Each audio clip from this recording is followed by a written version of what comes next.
कि बिस्किट का packet, Maggi का पैकेट या फिर इस तरह का कोल्ड ड्रिंक का बॉटल, तो आप बच्चे से कहेंगे कि उसको पलट के देखेगा तो उसके रैपर पे आप देखोगे, जैसे अगर बड़ी बॉटल है तो उस पर लिखा होता है लीटर, 1 लीटर की बॉटल।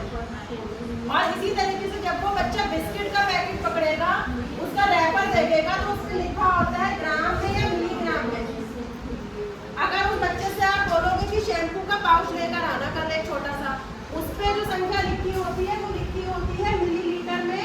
अगर शैम्पू की बॉटल पे मैं जाऊंगी तो लिखी होती है लीटर में। और जब वो बच्चा अपने गांव के पास जहाँ पर भी खड़ा होगा, आप उससे पूछेंगे तुम्हारा घर इस विद्यालय से कितना दूर है, तब वो बच्चा आपको आंसर देता है किलोमीटर में। और जो हमारे मापन के स्केल्स हैं वो सब होते हैं मीटर में। अब ये सब चीजें जब आपका बच्चा इसको प्रैक्टिकल वे में देखेगा कि हाँ मैडम सही कह रही है, कहीं पे एल लिखा हुआ दिख रहा है, कहीं मिलीग्राम लिखा दिख रहा है, कहीं ग्राम लिखा दिख रहा है, और बच्चे को अभी इसका बिल्कुल भी बोध नहीं है। अभी तो आपने उसे बताया कि ये सब चीजें हमारी प्रैक्टिकल लाइफ में उसे कहाँ कहाँ देखने को मिलेंगी, तब उस बच्चे की जिज्ञासा जागेगी कि मैं इस चीज को कैसे समझूं। अब इस चीज को समझाने के लिए आप सबसे पहले क्या करेंगे? सबसे पहले उस बच्चे से ये कहेंगे कि हम जो भी सामान खरीदते हैं वो सामान 3 चीजों में, जो भी मापन हो रहा है हमारे सराउंडिंग में, हमारे आसपास के वातावरण में, वो केवल 3 चीजों तक लिमिटेड है। वो 3 चीजें क्या है? या तो दूरी का मापन हो रहा है, मतलब कि विद्यालय से उसके घर की दूरी, या फिर स्केल में जो दूरी का मापन हो रहा है, या फिर इस दीवार को नापा जा रहा है। तो ये सारा मापन कैसा मापन है? दूरी का मापन, मेजरमेंट ऑफ लेंथ है। इसके बाद दूसरे तरीके का मापन कैसा हो रहा है? वजन का मापन हो रहा है, मतलब वजन नापा जा रहा है कि ये जो हमारा जो भी हमारे पास सामान है वो कितने किलोग्राम का है, कितने ग्राम का है। मेरा खुद का वजन जो लग रहा है वो किलोग्राम में लग रहा है। तो बच्चे को समझ में आएगा ये दूसरे तरीके का मापन का तरीका है। तीसरे तरीके का मेजरमेंट कैसा होता है? लीटर में या मिलीलीटर में, या इससे भी नीचे जाएंगे तो सेंटीलीटर में। तो बच्चे को समझ में आएगा जितना भी द्रव्य पदार्थ है, जैसे कि दूध कितने लीटर लेकर आए, 2 लीटर दूध आ रहा है मेरे घर डेली, या मेरे घर 5 लीटर दूध डेली आ रहा है, या मेरे डॉक्टर ने बताया है कि हमें डेली 2 लीटर पानी पीना है। तो बच्चे को समझ में आएगा जितना भी द्रव्य के फॉर्म में जितना भी सामान है उसका मापन लीटर में या मिलीलीटर में हो रहा है। जितना भी वजन के फॉर्म में जो मापन है वो सब ग्राम में, किलोग्राम में हो रहा है। और जितना भी दूरी में जो मापन हो रहा है वो ना मीटर टेप था, तो उस समय पे शर्ट या कुर्ता कैसे सिला जाता होगा? तो मापन कैसे होता था? हाथों की मदद से, कि मेरी जो बाजू है वो 3 हथेलियों की है, तो हमने मापन कैसे किया? हाथों की मदद से। फिर इसमें थोड़ा और मॉडिफिकेशन हुआ, फिर धीरे धीरे इसमें थोड़े और बदलाव आए और मनुष्य ने इंट्रोड्यूस करा इस तरीके का एक स्केल आया। और उस स्केल मैम रस्सी दे दीजिएगा, अभी करवा दिए रस्सी का निर्माण एक रस्सी की मदद से भी पहले होता था कि भाई इस दीवार की कितनी दूरी है, तो एक रस्सी का छोर इधर गांठ लगाई, एक उधर लगाई, तो पता चलता था कि इतनी लंबी हमारी दीवार है। या फिर एक बच्चे की जब पहले हाइट नापी जाती थी तो मदर्स क्या करती थी, उनकी बर्थडे वाले दिन उनके पैर से लेकर उनके सिर तक एक गांठ लगाती थी। अगले साल फिर वो बच्चा थोड़ा बड़ा होता था तो फिर एक गांठ लगाती थी। तो उससे उन्हें पता चलता था कि मेरा बच्चा कितना बढ़ गया, 1 गुण मेरा बच्चा बढ़ गया। इसके बाद इसमें थोड़े बदलाव आने के बाद अब हम जाकर इसका एक सेट पैरामीटर, हमारे जो गणितज्ञ है उन्होंने एक सेट पैरामीटर सेट करा कि जब भी मापन होगा वो या तो मीटर में होगा, या ग्राम में होगा, या लीटर में होगा। अब सबसे बड़ी समस्या जो कक्षा 5 का बच्चा फेस करता है कि वो जैसे ही कक्षा 5 के बाद कक्षा 6 में जाने की तैयारी करता है तो उसको ज्यादातर या तो ये होता है कि रटा दिया जाता है कि बेटा 1 किलोग्राम में 1000 ग्राम होते हैं। अब ये चीजें याद तो करने तक शायद हम में से भी कई लोगों ने केवल इस चीज को रट लिया है, लेकिन इस चीज को जिस दिन आप बच्चे को समझा देंगे तो वो जीवन पर्यंत आपको धन्यवाद देगा। क्योंकि जिसको भी मापन की इकाई अगर समझ में आ गई, मेजरमेंट ऑफ यूनिट में कन्वर्जन कैसे हो रहा है, जैसे कि मैं अभी किसी से भी एकदम से पूछूं कि 1 किलोग्राम में कितने सेंटीग्राम होते हैं, 1 सेंटीग्राम में कितने मिलीग्राम होते हैं, 1 मिलीग्राम में कितने किलोग्राम होते हैं, तो शायद आप लोग भी कुछ समय ले लेंगे उसको कैलकुलेट करने में, क्योंकि हमें सिखाया ही वही पद्धति जाती है कि इसकी गुणा करो 10 से, या फिर इसका विभाजन करो 10 से, या 100 से, या 1000 से। लेकिन इसकी एक बहुत ईजी ट्रिक है, मैं चाहूँगी आप अपने सभी साथी शिक्षकों से शेयर करना, कि जिससे कि आप अपने विद्यालयों में से शेयर करिए। और यही बच्चा कक्षा 5 के बाद जैसे ही कक्षा 6 में आएगा या 7 में आएगा और कक्षा 5 में भी ये बच्चा आगे जाके चाहे फिजिक्स पढ़े, चाहे मैथ्स पढ़े, चाहे केमिस्ट्री पढ़े या किसी भी आर्ट साइड के विषय को भी चुनेगा, तो उसको ये सब चीज़ें बहुत ज़्यादा जीवन पर्यंत काम आएंगी।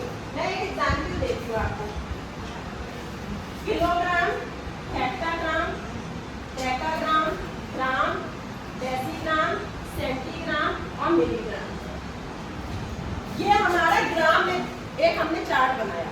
सेम चार्ट रहता है लीटर में भी और सेम चार्ट रहता है मीटर में भी। Kilometre, hectometre, decametre, metre, decimetre, centimetre और मिलीमीटर। और इसी तरीके से आप लीटर का भी चार्ट बता देंगे। सेम चार्ट रहता है, बस मीटर, ग्राम और लीटर यहीं पे बस अंतर आता जाएगा, लेकिन ये चार्ट सेम रहेगा।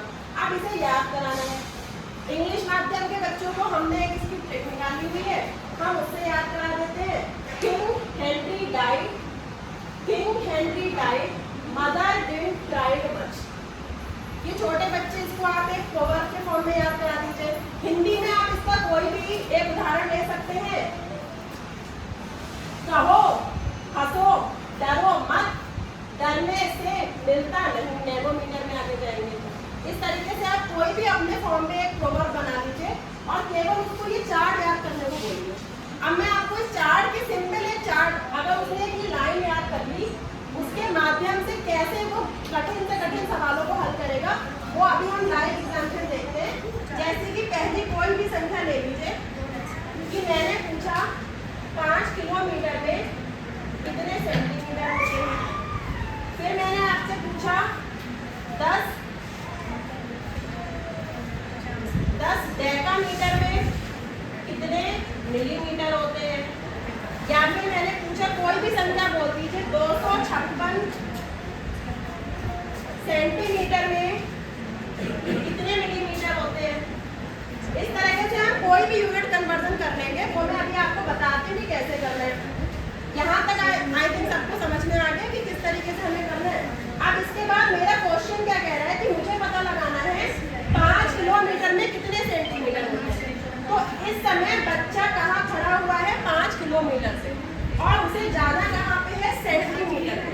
तो जहाँ बच्चा खड़ा हुआ है वहाँ पे जो भी नंबर पूछा गया वो लिखते हैं 5, और जहाँ तक जाना है, कहाँ तक जाना है, सेंटीमीटर तक जाना है, वहाँ एक 0 लगाइए और बची हुई सब संख्या में आप 0 भर दीजिए। यही इसका आंसर है। 1 2 3 4 5, यानी हमें पता चल गया 5 किलोमीटर में इतने सेंटीमीटर होते हैं। इसको हम और शॉर्ट फॉर्म में इस तरह से लिख सकते हैं 5 × 10 टू दी पावर। यहाँ तक समझ में आ गया सबको। एक अगला क्वेश्चन देखते हैं। 10 डेकामीटर में कितने मिलीमीटर होते हैं। तब आप डेकामीटर में बच्चा खड़ा हुआ है, उसे मिलीमीटर तक जाना है, बची हुई सब संख्याओं में 0 भर दीजिए। यही इसका आंसर है। अगला क्वेश्चन, 256 सेंटीमीटर में कितने मिलीमीटर होते हैं। तो बच्चा 256 सेंटीमीटर यहाँ खड़ा है, मिलीमीटर पे जाना है, तो इतने उसके मिलीमीटर। ये आंसर आने शुरू हो जाएंगे। अब इसमें कोई भी बड़ी संख्या आ जाए, मान लीजिए उसमें आ गया 50 या मान लीजिए 55 मीटर में कितने सेंटीमीटर होते हैं। तब बच्चे को 55 मीटर में, यहाँ पे मीटर के ऊपर 55 लिखना है और जहाँ तक जाना है वहाँ 0 लगाना है, बीच की जगह पे 0 लगाना है। तो इतने सेंटीमीटर होते हैं।